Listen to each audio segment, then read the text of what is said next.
The civil war in Myanmar intensified this week as resistance fighters attacked the governing military junta's forces.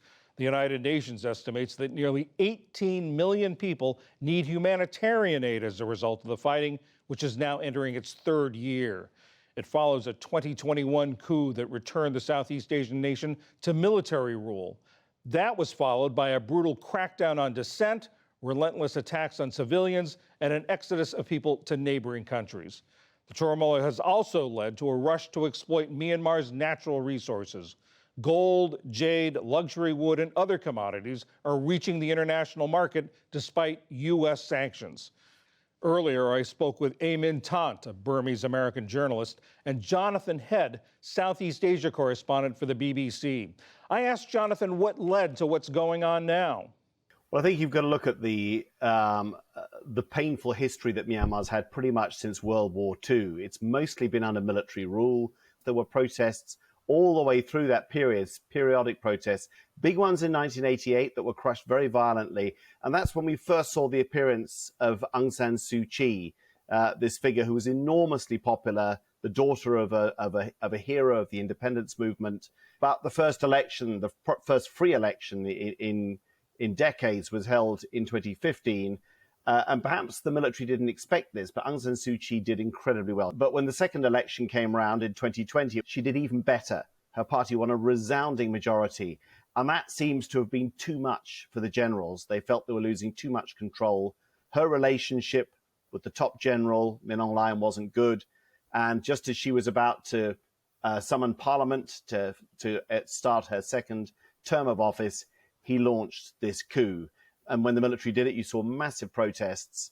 And the military has just used the most incredible levels of force to put them down. And we've now ended up in a situation where that protest movement, because it's been forced underground, has kind of evolved into a full-scale civil war.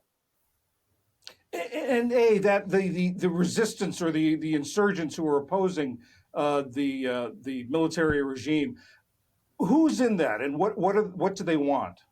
So there's quite a number of different groups when you're talking about opposition to the Myanmar military. So you have the armed groups from those largely ethnic minority populations that have been resisting against the federal government for a long time. So those groups have been resisting and are now teaming up with new armed groups that have risen up since the coup. Some of them are in coalition with one another, but many of them are also operating independently, and many of them are in sort of collaboration with the civilian government, the National Unity Government, but also are largely coordinating a lot of the armed resistance. Jonathan, you were in Myanmar, I think, last month. What was it like? What did you see? And what was life like for the average citizen, the average person?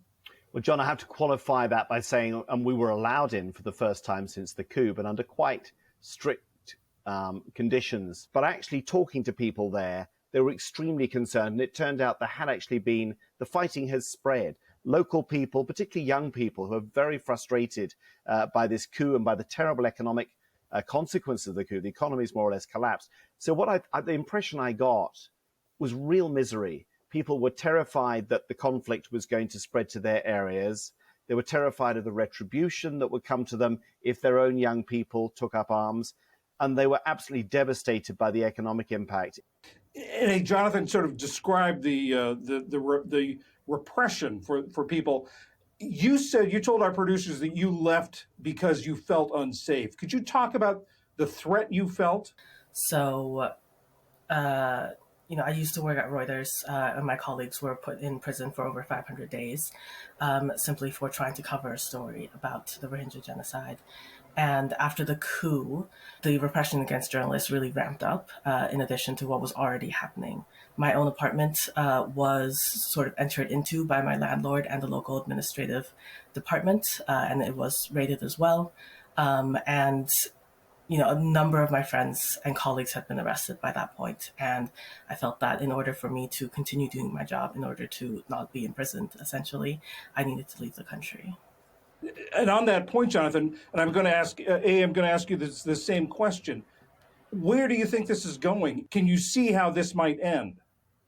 I can't see it, John, at the moment, because you've got to try and get inside the mindset of these generals who launched this coup. They obviously miscalculated catastrophically. They never saw this incredible popular resistance, but they do see themselves, and they talk about it this way, still as the core institution of the country, as the essential institution. They think they have a right to do what they've done.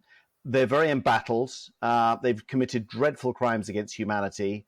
I think for the leaders, they must be thinking either we're going to be torn to pieces by the population or we'll end up at an international war crimes court. So it's almost like they've got nowhere to go. They are not talking to anyone. There's literally no dialogue. I mean, I think there should be a diplomatic way out because the human suffering is immense inside there and it's going to get worse. But, you know, US influence is not that big in this region anymore. European influence isn't that big. And the other countries are kind of pursuing their own interests. The same question to you. Do you see a pathway to this ending?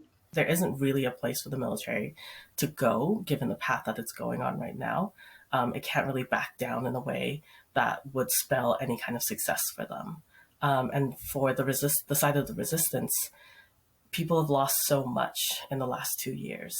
All of the benefits that liberalization, that democratization in the last decade has brought have been rolled back. And so I think it's much harder to repress a population that has tasted freedom as opposed to one that was fighting for something that they had never really experienced. Burmese American journalist Eamon Thet and Jonathan Head of the BBC. Thank you both very much. Thank you, John. Thank you.